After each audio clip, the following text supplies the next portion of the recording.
Good afternoon, good evening, or good morning, depending on where you are. I'd like to introduce you to three of my articles here. This is about what's in the news and some recent happenings. Before I do the review of the articles, I would like to let you know this is for review, informational, and educational purposes. It's not to take the credit for the intellectual property of the article. The intellectual property of the article goes to the publisher, which in this case is Forbes, and a story by Derek Soul, that is Forbes staff. Remember that the purpose here is to inform people about what's happening in the world as the information is in the public domain. With that said, let's get to the article. The headline reads 10-minute electric vehicle charging batteries enter mass production. Top line. The technology can cut the charging time for electric vehicles in half, will now be manufactured at scale. The company behind the innovation announced Tuesday a step which could dramatically improve the convenience of the cars. And here you can see a picture of that. That's copyright provided by Forbes, plug-in electric vehicle or PEV charger. Here are some key facts about it. Pennsylvania-based EC Power said it achieved mass production on its fast-ion lithium iron phosphate battery products with an unnamed manufacturer. The batteries can power standard EVs and other motorized vehicles such as forklifts and airport equipment, according to EC Power Chief Technology Officer Ryan McCarthy. The company says its process of determining a location in the U.S. for a gigafactory to produce the batteries. Last October, EC Power at neighboring Pennsylvania State University revealed in Nature article they developed a novel method to provide 250 miles of charge for EVs in 10 minutes by using a small amount of nickel foil to regulate temperature within the battery and thus improve efficiency. By comparison, the now dominant Tesla charger technology takes at least 19 minutes to generate 250 miles of charge. The 11-month turnaround from a publication in scientific journal to mass production is unprecedented, EC Power CEO Eric Roundtree claimed in a statement accompanying the announcement. And here we can see a video of it, which you'll be able to access upon publishing upon me having this uploaded to my YouTube and Rumble channels. Let's talk about the key background. The Air Force, Department of Defense, and Department of Energy all helped fund the research behind the fast charging technology. EC Power is based in State College, Pennsylvania, home of the State University's flagship campus, and its founder, Chao Yang Wang, is a professor at the college. The Guardian named EC Power in Penn State's lithium battery paper one of its 10 biggest science stories of 2022. Other government-backed initiatives aimed at drastically reducing EV charging times include a NASA and Purdue University effort which developed a liquid coolant method to reduce charging times to 5 times, an Idaho National Laboratory method using machine learning optimization to cut charging time to 10 minutes. Now about the crucial quote. University College London physicist Helen Cesarsky described the potential impact of achieving faster EV charging times. Quote, if you can charge a battery in 10 to 12 minutes, charging more frequently becomes much less of a problem, allowing for smaller batteries that are cheaper and resource intensive to make, unquote. Big number. 47% of that proportion of Americans who listed charging times as among their top concerns about EVs.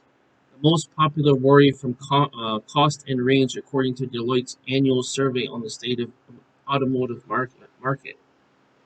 Gas-powered vehicles take about 2 minutes for their tanks to fill up. You can see a picture here. This is copyright provided by Forbes. It's a 10-minute electric vehicle charging batteries enter mass production. This is a huge benefit compared to what they had before. at least a lot faster than this. I'd like you to weigh in on the article. What do you think of the 10-minute illustrator vehicle charging batteries enter mass production? Is this good? Is this, what do you think of it? You're welcome to give me your opinion in the comments below, as in the comments section. Just keep in mind two ground rules: no derogatory language, as we want to keep it civil, and we're looking for constructive dialogue as of to add more value and more content to discussion of this article. Number two, no threatening language, as that is illegal, as we that would undermine the even the reason why we're doing this in the first place. Keep in mind, if I see anybody using any derogatory language or any threatening language, I'll ban you from the comments, just so you know. It is mainly not only because it's not constructive, but it is a liability to me for people to be saying things that goes against the policies of YouTube and Rumble as well. Okay. Now, let's talk about the second article. And before I do, I'd like to let you know that this is for review, informational, and educational purposes. It's not to take the credit for the intellectual property. That the full credit to the intellectual property goes to the publisher, in which case it's Science Alert, and a story by David Neild. That said, let's talk about the article in more detail. Now to the headline. Atomic clocks could finally reveal dark matter, study says. Study suggests. And here we see a picture of this atomic clock, if you want to call it that. Copyrighted, provided by Science Art, Atomic Clock. Now, atomic clocks are the most accurate timekeeping instruments we have. A new study proposes a way to use the instrument's mind-blowing level of precision to detect the teeniest of energy fluctuations, potentially giving scientists a way to observe some types of dark matter. Dark matter continues to prove elusive, though we haven't observed it directly. We can see its effect on the universe. Frustratingly, there is nothing in our current models of physics that explains what we see. Here, research from the University of Sussex and the National Physics Library in the UK have suggested using atomic clocks to detect certain low-mass particles theorized to potentially make up the mysterious material. The thinking is that these materials interact with regular matter particles, but very weakly. Atomic clocks rely on mostly imperceptible as well. Imperceptible oscillations of atoms as they move between energy states to tell time. So any slight knock on these oscillations from any ultralight dark matter particle, for example, could be spotted. First, the researchers proposed some theoretical models on how variations in atomic clock timings can be measured. After that, they look at readings from atomic clocks to help prove the viability of the approach. The next step would be to set up an experiment where two atomic clocks would be compared, which is one that was slightly more susceptible to to variations known as fundamental constants, or the constant values of laws of the universe that are based on. In this particular study, two fundamental constants were looked at: the fine structure constant, which describes how strongly electrons are attracted to protons in the atom. The electron to proton mass ratio, which indicates the heaviness of atoms. Both constants could be disrupted by interactions with certain ultralight particles theorized to be responsible for dark matter's effects, such as hypothetical axion. The study set limits on the magnitude of variations that would perhaps indicate the particle's presence. Clearly, there is lots of theory here. We're dealing with lots of assumption predictions. I'll be a very smart one. Ultimately, though, minute changes in the ticking of atomic clock could have profound implications of physics. Now, atomic clocks are hugely useful to scientists beyond being able to keep time with unparalleled accuracy across billions of years.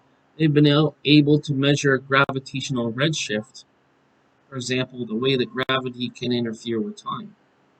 They're also important in quantum physics too, and they have opened up areas of research to ways that quantum information could be transmitted or stored. Now it seems they could be dark matter detectors too. These findings don't rely on pre-existing theories, the researchers say, and the models produced have a lot of flexibility, potentially enough to apply beyond the realm of dark matter into other unexplained phenomena. And the research has been published in the New Journal of Physics. So that is our second article here. We'd like to ask you as well, what do you think of this article in regards to atomic clocks finally revealed dark matter studies suggest? Is this a good thing? Is it a bad thing? And how useful do you think it is to science or other relevant fields? You're more than welcome to give your opinion in the comments section. Just keep in mind there's two ground rules, as I always say. Number one, no derogatory language. Number two, no threatening language. Obviously, no derogatory language because we want to keep this respectful and productive and constructive. Right? We want to offer something, in other words, we want to offer something positive, not something negative. In terms of threatening language, cannot allow that because it is illegal to threaten somebody in the comments, but it goes against the purpose of why we're doing this in the first place. And keep in mind, we're looking to add something positive, not negative. We're looking for constructive dialogue. Keep that in mind. Right? Anybody who violates either one of those rules, I will for sure ban them from the comments. That's what it is. Let's go on to our third and final article for this time now. Before I read the article, I would like to let you know this is for review, informational purposes, as we like to inform people about what's happening in the news. As it is in the public domain, I would like to inform people about it. And educational purposes, so they'll know and understand how things work in the modern world in terms of what's happening. With that said, and the full credit of the intellectual property goes to the publisher, in which case is Global Data, and the story by John Hill. Let's now talk about the article. The article reads, DARPA sets up project to overcome the effects of drag on vessels. Here we see a picture of an aircraft carrier, copyright DVIDS, looks like. And it's in the caption is choppy waters. With the goal of overcoming the effects of drag at sea, the U.S. Defense Advanced Research Project Agency, or DARPA, has announced its drag-reducing architected geometries, or DRAG, program on 8 September 2023. The program seeks to create optimized shapes and surfaces characteristics for ships and UUV hulls to reduce drag in transitionally and fully turbulent flow conditions. This would enable increased speed and endurance while reducing fuel use and emissions. The effort will focus on novel solutions that reduce drag on flat, curved, and complex surfaces. U.S. Department of Defense, or DoD, limited the total award value for Phase 1, which is the feasibility study, and Phase 2, which is the proof of concept, to $1 million according to solicitation of SAM.gov. Previous research enable us to enable ship drag reduction in laminar flow conditions, but not in transition and fully turbulent flow, said Dr. Susan Swithenbank is a program manager at DARPA's Defense Sciences Office. With the availability of new modeling tools and the ability to optimize highly complex shapes, we're now seeking novel approaches to achieve breakthrough in more challenging turbulent flow conditions, where the drag coefficient is much lighter. For naval vehicles, you need more power or less drag to go farther.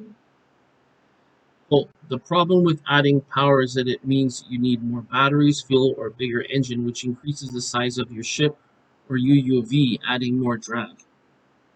We aim to lower the drag coefficient to allow increased speed without increasing power or to go the same speed without, or same, excuse me, the same speed using less power. So the question is, how will contractors review or demonstrate their structural changes? The program will explore various material structure shapes and coatings to decrease friction where water contacts the hull.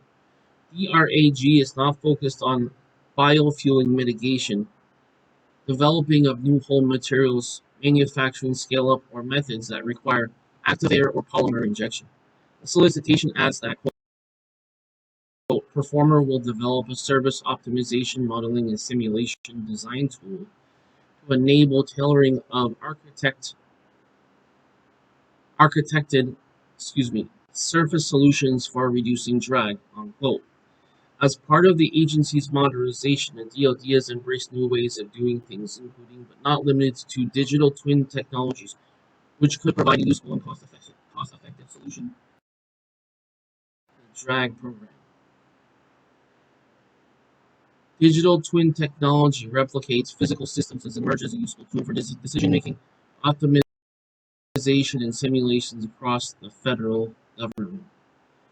The risk-free method is a growing technique for defense companies trying to meet the new consumer demands that the war in Ukraine and the US-China rivalry has introduced. DARPA sets up project to overcome the effects of drag on wheels was originally created and published by Naval Technology, a global data-owned brand. Now, that will do it for that article. And for this third article, I would like to pose a question to you. What do you think of this article about DARPA sets up project to overcome the effects of drag on vessels? Is this a good endeavor? What do you think of this? You're welcome to give your opinion in the comments below. Keep in mind there are two ground rules, as I always say. Number one, no derogatory language, as we need to keep this civil and constructive. Number two, no threatening language, as that's illegal. It won't be tolerated. Remember, we are aiming for constructive dialogue that adds to the value in a positive way, not in a negative way. Okay? Keep in mind that if anyone violates either one of these rules, they will be banned from commenting in the comments section, just so you know in advance. And I told you why I have that rule, which is basically a common sense, moral, and ethical rule. Now, all of this said, I would like to thank you for watching this video, as I know it added value to your life, where it informs you about what's happening in the world, as these three articles are in the public domain. And I did give the full credit to the intellectual property to the appropriate publisher and the author. Where's the story by? Right now, what I'd like you to do is please click the thumbs up or like on the button, as I will have this at the time of publishing. It will be on YouTube and Rumble. If you haven't already, please click the subscribe button, as I do have a variety of content on this channel. And also, if you haven't already, please click the bell button, as that way you'll be notified of all my future videos. I would again like to thank you for watching this video. I'd like to wish you a great day wherever you are. Take care, and I will talk to you